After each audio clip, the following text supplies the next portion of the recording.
Hello, this is Dazzling One. This week's topic is 16 historical examples of research into parapsychology and UFOs. Number 1. In 1911, Stanford University became the first esteemed institution in the United States to study extrasensory perception and psychokinesis. John Edgar Coover conducted experiments into ESP. There was also scientific exploration of psychic abilities of the famous spoon bender, Uri Geller. Number 2. In 1935, after a lecture by Sir Arthur Conan Doyle on the communication with the dead, researchers J.B. Rhine and William McDougall formed the Parapsychology Laboratory at Duke University as part of the university's main psychology department. Laboratory research focused on the critical study of extrasensory perception and psychokinesis. Rhine is accepted as the father of parapsychology for establishing it as a field of scientific and academic inquiry. Rhine's name is no longer associated with Duke University directly, but J.B. Rhine's success lives on at the Rhine Research Institute. Number 3. In 1947, Project Sign became the first in a series of investigations into UFOs, and it was used to make a list of things like color, size, shape, and speed, but it was labeled biased. Number 4. 2 years later, there was Project Grudge, which was the second series of investigations into UFOs and was used to research UFOs more objectively. Over 270 reports were taken, but only 23% of those reports were deemed unexplainable. Even though a number of Air Force officers acknowledged the possibility of the existence of aliens, it wasn't enough to legitimize the ideal of extraterrestrial life being connected to UFOs, and the project was shut down after only 8 months of operation. Number 5. Project Blue Book. In 1952, Project Blue Book was the third in a series of research projects conducted by the United States Air Force studying UFOs. The goal of the project was to determine whether UFOs were a threat to the state of national security and to analyze data collected from UFO eyewitness testimony and debris from potential alien activity. After 17 years of operation, the project was ordered to shut down, a decision finalized in 1970.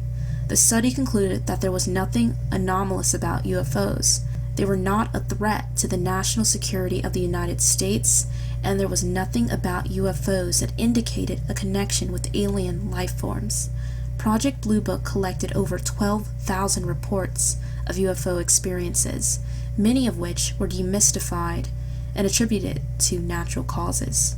Thanks to the Freedom of Information Act, all these reports are available to the public. Number 6. In 1967 to present day, at the University of Virginia, a research unit within the Department of Psychiatric Medicine was established by Dr. Ian Stevenson in 1967.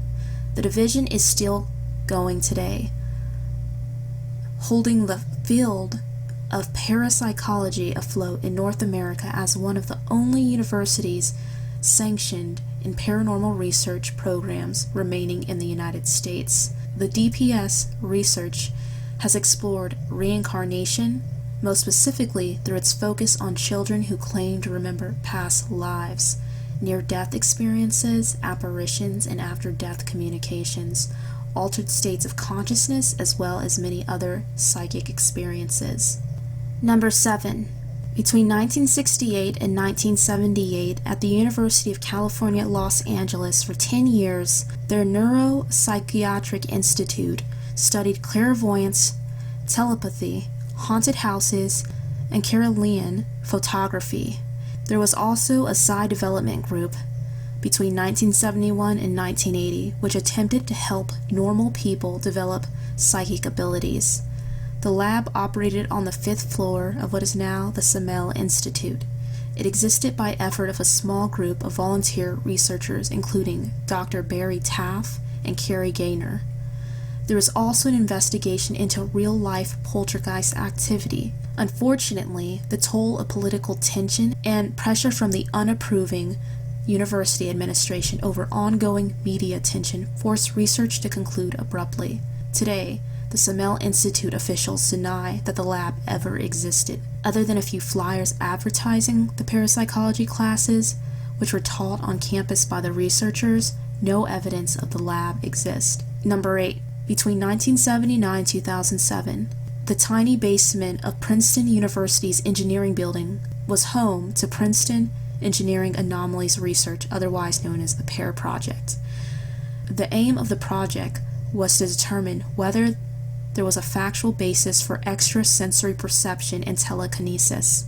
While it was an embarrassment to the university administration, the program claimed success when it was finished. Over the project's 28 years, it was determined by PARE researchers that the compounded data from trials showed that human minds were intelligent enough to convince the Princeton researchers that ESP and psychokinesis existed. Number 9. Between 1972 and 1995, the United States intelligence believed that the Soviet Union was spending 60 million rubles on psychotronic research, so the Defense Intelligence Agency wanted to explore remote viewing, also known as clairvoyance, and out-of-body experiences for the purpose of obtaining data about foreign espionage, counterterrorism, secret military bases abroad, and hidden missiles. So they set up Project Stargate. It sought to recognize inherent psychic potential in humans and attempted to harness these special faculties of power for the purposes of intelligence gathering about the Soviet Union during the Cold War. Russell Targ, Hal Puthoff, and Ingo Swann were the original founders of the once secret program. Their subjects were known as the Psi Spies, named after the title of Jim Marrs' exhaustive study on the phenomenon. The study was done at the Stanford Research Institute and ended in 1995. The documents were declassified by the CIA, but some believe that this program still goes on under the radar to this day. Number 10. In 1985 to present day, the Department of Psychology at the University of Edinburgh in 1985 established a chair of parapsychology. A study was done into extrasensory perception and psychokinesis, as well as consequences of the belief in the paranormal. In 2010, they used Twitter as the platform to conduct a mass participation research project in the area of remote viewing and ESP. Number 11. From the 1990s to present day, the University of Amsterdam sought to explore the possibility of anomalous cognitive effects, also known as telepathy, clairvoyance, and precognition. Under the oversight of the university's psychology department, as early as 1982 and 1986, student-run experiments were conducted to study the possible existence of the psi phenomena. Number 12. Unlike the other research projects mentioned above, between the 1990s and 2008, Harvard scientists set out to disprove the existence of ESP and introduced a new method of research to do so. They use brain scanning with the aim of figuring out whether individuals have knowledge which cannot be explained through the normal 5 senses.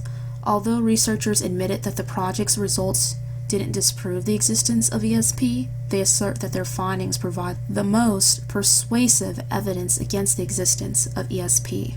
Number 13. In 2001, after the September 11th attacks, the United Kingdom's Ministry of Defense looked into the paranormal in hopes of finding something to aid in the war against terrorism. The study was similar to Project Stargate. They set out to use psychics and astrology to locate local terrorist cells. They also researched the existence of alien life and UFO studies. Ex-Military of Defense member Nick Pope, who once ran the UFO sector, stated, "The Military of Defense not only looked into UFO sightings and psychic phenomenon, but also hauntings that have been reported on military bases. Of all the cases he worked on, 85% could be explained, but the other 15% remained a mystery and could possibly be paranormal in nature." Number 14. Between 2002 and 2010, at Cornell University, there was an 8-year study of precognition done by Darrell Byrne. Over 9 experimental runs resulted in positive results, and 8 out of 9 experiments confirmed his hypothesis. His findings also reaffirm theories within quantum physics. According to Byrne, the odds of such results is a 1 in 74 billion chance. Number 15.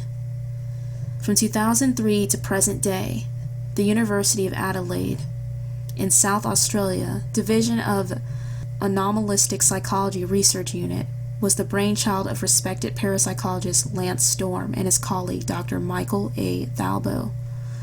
They looked to test the hypothesis that the blind are able to compensate for deficits in sight by developing psi abilities that are superior to those of individuals with normal vision. Number 16. Between 2006 and 2008, there was the Veritas, and between 2008 to present day, there was the Sophia project at the University of Arizona. The primary aim of the Veritas project was to look into the possibility of the human consciousness surviving after physical death, explore the existence of personality beyond death, and mediumship. With the Sophia project, they looked into after-death communication with spirit guides, angels, and a divine higher power. I hope that you enjoyed this video and found the information interesting. I'd like to thank you for watching, and I hope you have a wonderful week. Take care, and Yahweh bless you.